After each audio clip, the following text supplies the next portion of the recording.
but it is very logical. There's that magic word again. Does your logic find this fascinating, Mr. Spock? Our logic is to be illogical. That is our advantage. Mr. Spock, it is time. The explosive. Very well, Captain. Logic suggests. Logic? My God, the man's talking about logic. We're talking about universal Armageddon. Commence primary ignition.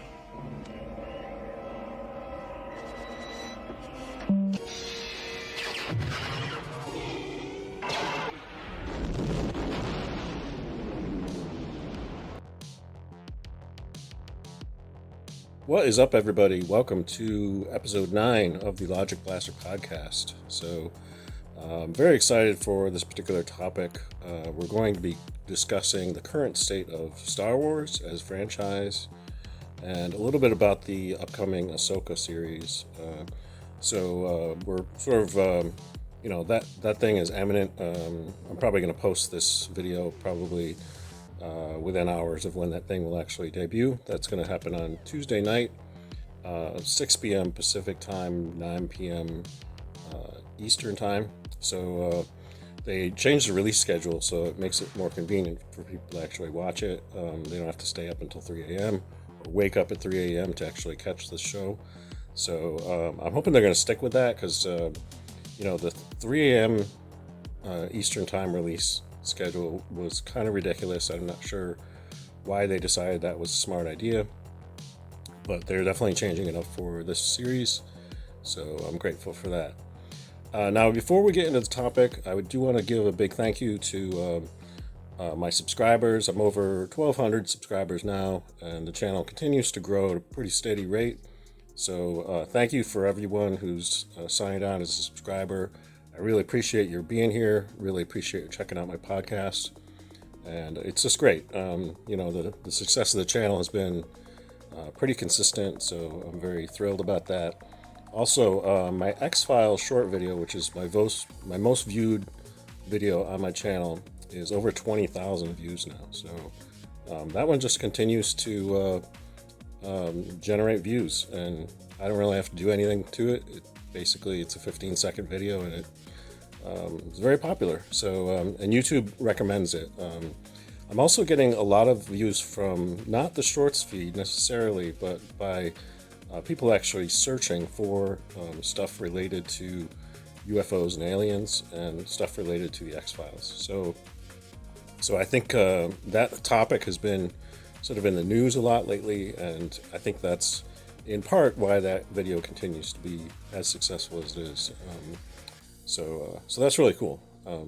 Anyway, let's get on to the topic at hand. So I want to walk through a little bit of the history of some of the problems that have existed with Star Wars, and you can kind of trace it all back to the sale of Lucasfilm to Disney in 2012. So when that happened, George Lucas was of the mindset that he wanted to hand over the reins of, his baby to a company that he trusted to sort of carry on in the tradition of, fantasy storytelling and so forth, because Disney does have a tradition of actually doing that. And he seemed fairly confident that the company was going to be in good hands. He was actually working on a treatment for his own version of the sequels, in which Darth Maul was going to have a big role. A lot of those sequel ideas were pretty much discarded when Disney took over and started their own sequel trilogy. So that's kind of unfortunate. One project that was under Disney was Dave Filoni's Rebels show, which started in 2014 and continued on during the release schedule for various films into theaters. The first one, obviously, was The Force Awakens in 2015, which I went to go see in the theater, and I enjoyed it, but my main observation walking out of the theater was that it was essentially a remake of the original Star Wars, with almost a one-for-one replacement of certain characters and certain roles. So, BB-8, basically, he's carrying around a secret inside of him, very much the same way R2-D2 did in the original film. R2-D2 had the Death Star plans. BB-8 had the location of Luke Skywalker. So there were so many parallels there, and I understand the temptation to create parallels between different segments of the story. George Lucas certainly did this, and he said, how similar ideas would create a rhyming effect. So he certainly did parts of that, sort of when he did the prequels. He would actually have certain characters' actions mirror other characters' actions. So that idea is not completely foreign to Star Wars, but at the same time, The Force Awakens did seem very much just a remake of the original film. So, but still enjoyable, and as a standalone film, it actually works pretty well. I found it pretty enjoyable, and actually had the potential to sort of set up certain characters in a way that would have made for a pretty interesting story. Unfortunately, they did not go down that route. They brought in a different director for The Last Jedi, and that's when things really went bad. Now, 1 year after The Force Awakens, we got Rogue One, which was the first in these sort of standalone movies that Lucasfilm was planning on doing quite a few of. And it was pretty cool because it actually tells the story of how the Death Star plans were stolen. So it's an immediate prequel to the original film. And I believe it was the brainchild of John Knoll, who's a veteran of special effects at Lucasfilm. He did a lot of stuff for the prequels in particular. So cool concept, and I think it was really well executed. I know it took a lot of time to get that movie the way that it is. I know that they had to do quite a bit of reshoots and re-editing of the original film, because apparently it was kind of a mess, but I got to tell you, the people who were involved in actually crafting that into the final product that we actually got were kind of brilliant and really understood what was the most important part in order to tell that story. And I love it to this day. It's probably arguably the best thing that Lucasfilm has done under the ownership of Disney, certainly for movie theaters anyway. So, and I go back and watch it all the time. It's really, really one of my favorites of this particular era of Star Wars. And so in 2017, we got The Last Jedi, and this is really the film that really started to divide people, because it was not the sequel to The Force Awakens that people were really hoping for. And they brought in Rian Johnson to direct it, and he had his own ideas for what he wanted to do with the story and the characters. And he took a lot of liberties with things and took it in a direction I don't think most people wanted to see, particularly with Luke Skywalker. And that's the risk that you run with the sequel films when you're dealing with legacy characters. Luke, Han, Leia. You want to be really careful that what you're going to write for those characters is consistent with what we know about them and what we really want to see in terms of where those characters' journey is going to go. So yeah, there were a lot of problems with that film.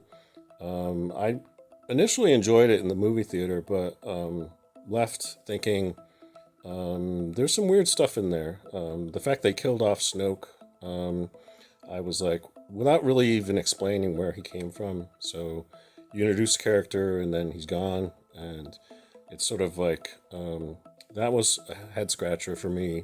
And obviously killing off Luke Skywalker, I think, was a mistake too. In reality, probably what they should have done is introduced Luke, reintroduced him, had him train Rey, and maybe have Rey kind of go down the dark path, follow Kylo Ren. And then the third movie is Luke trying to bring them both back to the light side. So that would have been a much more compelling story. And instead of killing off Luke, keep him in the story and have him be part of the heroic journey that he's always has been. He just seemed to be underutilized, and I don't think you needed to kill him off. So that was frustrating. Could have been a much better movie, and it just wasn't. And then in 2018, we got Solo, A Star Wars Story, which was sort of telling the backstory of Han Solo. The one thing I can say about that movie, I didn't necessarily so much care for the actor who played Han Solo, or even sort of the journey of the character. I think he did a decent job, but it just wasn't consistent enough with our original view of the character. The one thing I could say is that the guy who played Lando Calrissian in the movie kind of nailed it. He kind of stole the show. And also, Chewbacca was given a much larger action-based role in the movie, so I liked that a lot too. So there are some good aspects of that movie, but overall, it's kind of forgettable in the general scheme of things. Then 2019 brought us The Rise of Skywalker to cap off the sequel trilogy, and so they brought back J.J. Abrams, who directed The Force Awakens, to try and fix the mess that was The Last Jedi, and I just think he made it worse. There were so many weird things about that movie. For instance, it seemed like every sidekick character got their own sidekick. Like, every droid had their own sidekick droid, and I was like, what is this? Why are you introducing so many characters when you really need to focus on just the important ones? And so, yeah, that was very frustrating, and bringing back Palpatine, while on paper might have seemed like a good idea, I just think the way it was executed just didn't really work. And I don't know, as much as I like Ian McDiarmid, who plays the Emperor, it didn't really resonate for me, and there was just a lot of weirdness going on now. It seemed like a very cluttered movie in particular. It was trying to do way too much. So I guess I could say, in terms of structure and everything, the sequel trilogy had a lot of issues, and also the central protagonist, which was Rey, I feel like she never really had to go through much of a journey. She was already very powerful when we first see her, has the Force in great abundance, and there's not really a challenging of like her power over the course of time. So it's kind of strange. It doesn't really follow sort of a typical hero's journey, and she also never really faces as much of a challenge, I think, that they had Luke Skywalker face in the original films, basically, where he, in the second movie, he finds out his father is the greatest villain in the galaxy and gets his hand chopped off. Although Rey discovers that Palpatine is her grandfather, it just doesn't really resonate the same way, and nothing really physically happens to her to hold her back, I don't think. So, yeah, there's just not enough of a journey there for the character. So that's just my opinion.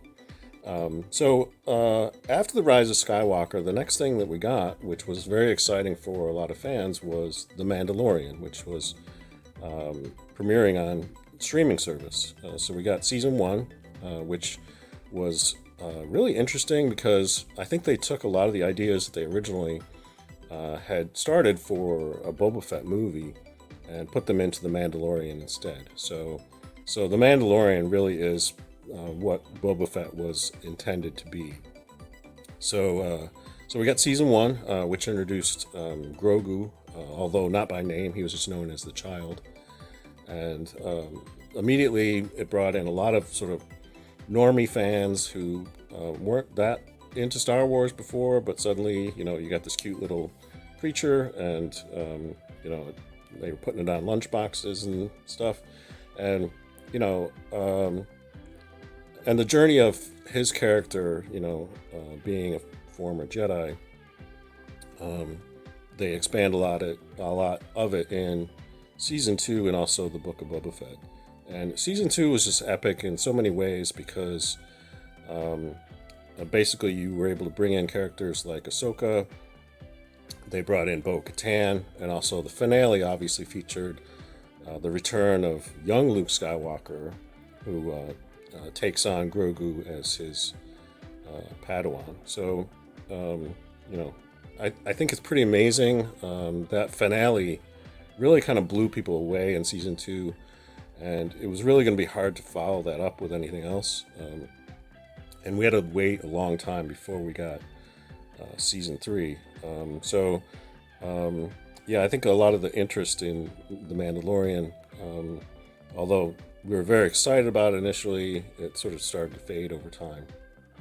So they released the Book of Boba Fett, which was, I believe, had some ideas from the original Boba Fett feature film that they were supposed to do. It was going to be in line with Rogue One, Solo, and they were going to do a Boba Fett movie, but that never happened. And instead, what we got was essentially a different kind of story, and it was really somewhat odd. I did like the initial 4 episodes, which told the story of how Boba Fett escaped the Sarlacc pit and, was taken in by the Tusken Raiders. I thought that was pretty well done, and I actually covered that on my channel. I was actually doing individual videos where I was talking about individual episodes of the Book of Boba Fett. I basically stopped doing it mainly because those videos weren't getting a lot of views, and they were kind of time consuming to actually produce. Getting together all those images, and sort of going into detail, breaking down each episode. It was a lot of work for very little result. So I basically stopped, and but I covered quite a few of the episodes, and I didn't get into the final 2 episodes where basically you have sort of a continuation of what was started in The Mandalorian. The 5th episode of Book of Boba Fett is essentially an episode of The Mandalorian, and they continued on with that, with showing Luke Skywalker again, training Grogu, and that whole part of that particular episode was really well done, and I very much enjoyed it. But overall, by the time they got to the finale was kind of a mess. It just didn't really come together in the way that it should have, and it did not seem as epic as it probably should have been.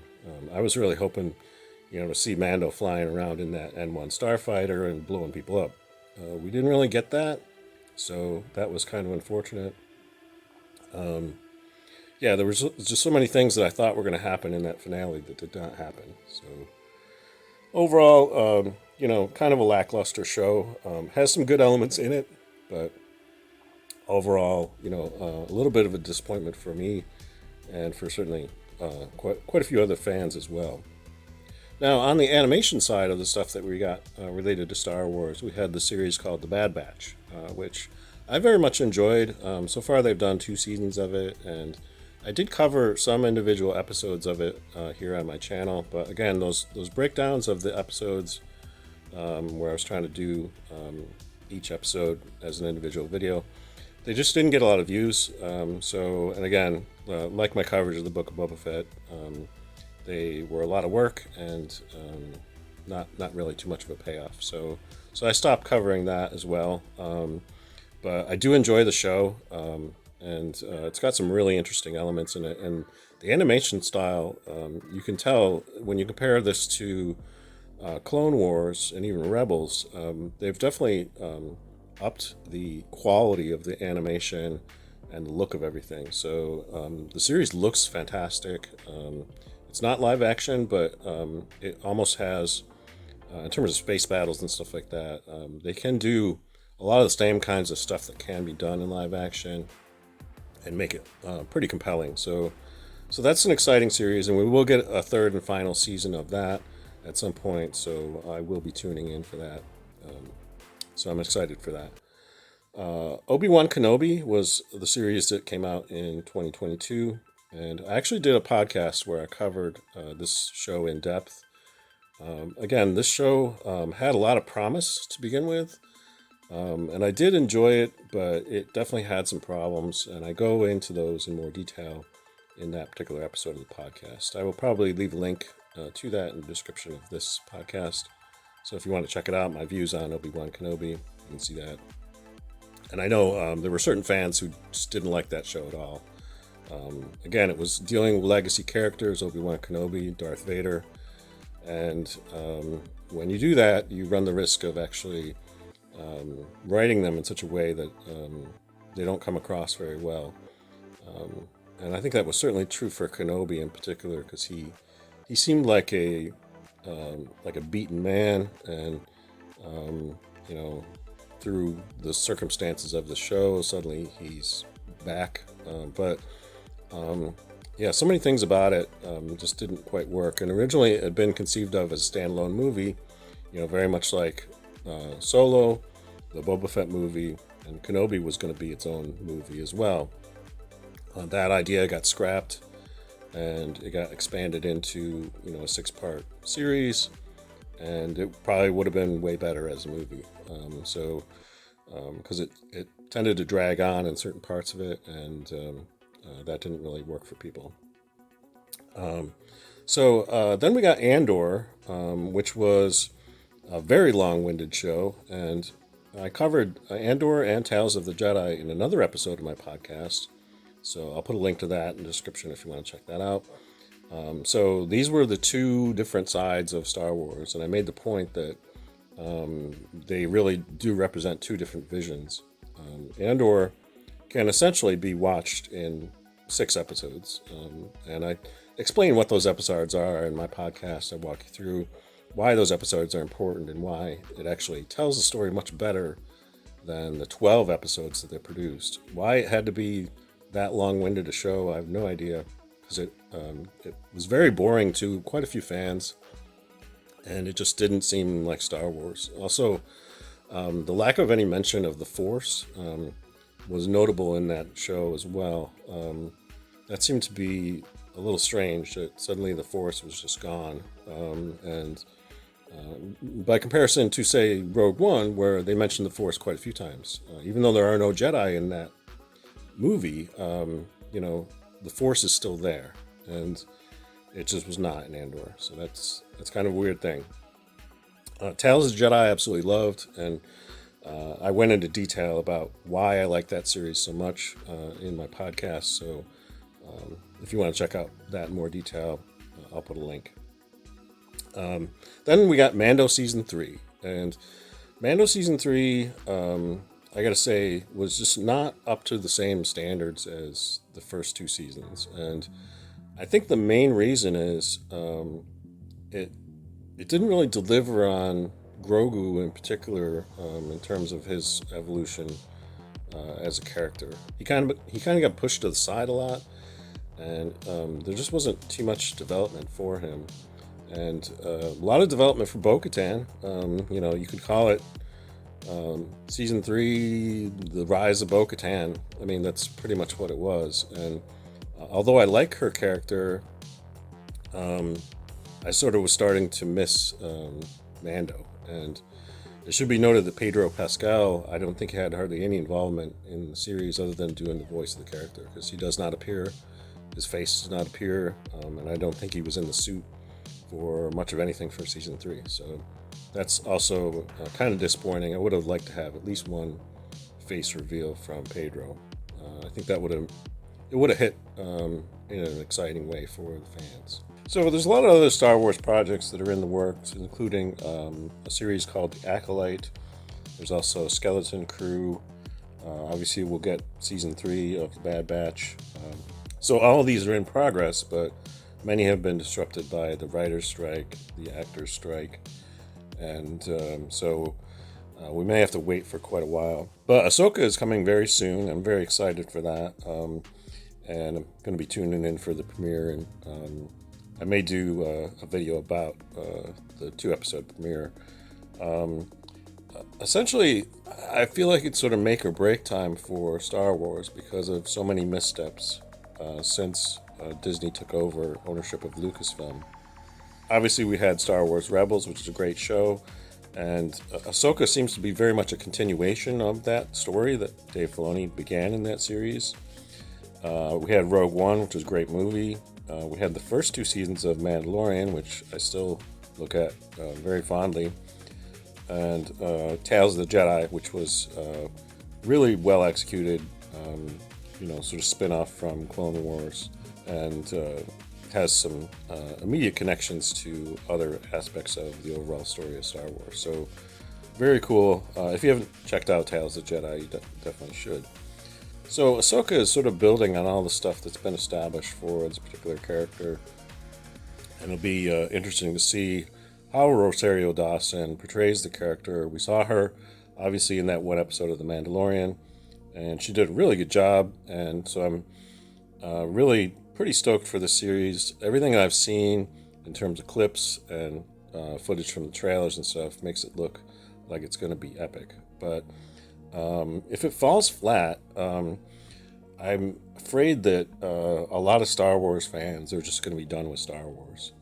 They're not going to see the good stuff that's happened. They're only going to focus on the bad.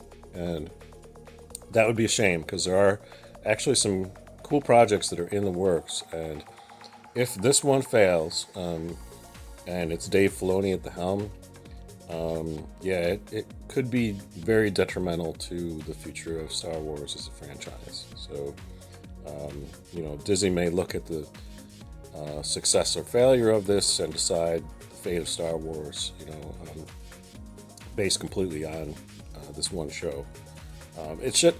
My point is, it never should have come to this. Like, all the missteps that Disney has made, Lucasfilm under Disney has made, have led us to this point where everything is riding on the Ahsoka show.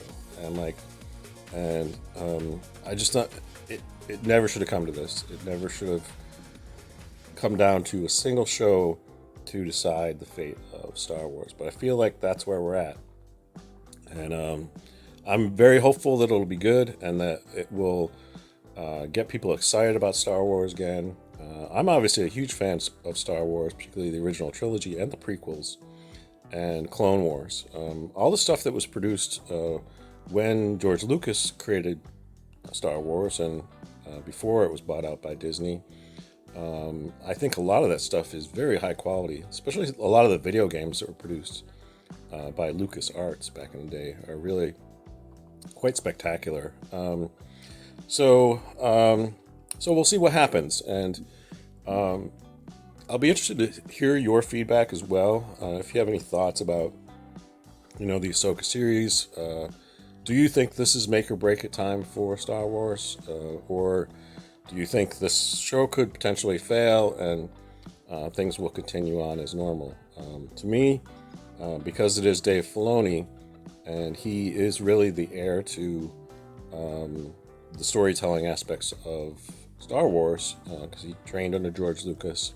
He's one of the old school folks from Lucasfilm prior to the Disney buyout. If he can't deliver a story that makes sense and is well executed, it's dire news for the future of this particular franchise. So in terms of what's coming up next on my podcast, I do want to do an assessment of the current state of Star Trek as a franchise, very similar to what I did for Star Wars in this particular episode.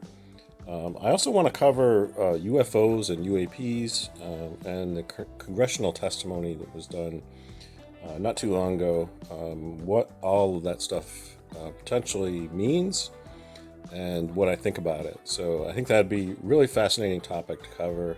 I've always sort of been interested in the topic of UFOs, but I'm very much a skeptic as well. But I got to tell you that congressional hearing was kind of mind-blowing in terms of it being out there in the open so much, and various individuals testifying under oath about this stuff. So quite cool.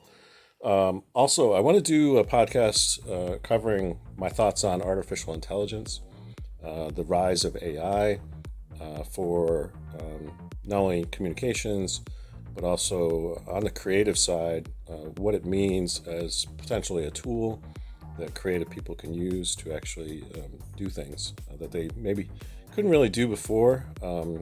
So I think that'll be an interesting topic. I will also do another episode about G.I. Joe, so I have something in the works for that. So some exciting stuff coming up on my podcast. Some of this may extend out into next year. Because I usually can only do maybe one of these a month if I can get to it. Still working quite a bit, so it's kind of tough to find the time to actually get this stuff done. But I'm very glad that you tuned in for this one. And again, please let me know in the comments what your thoughts are on Star Wars, the future of Star Wars, the current state of Star Wars. Anything you'd like to discuss, feel free to put your thoughts in the comments.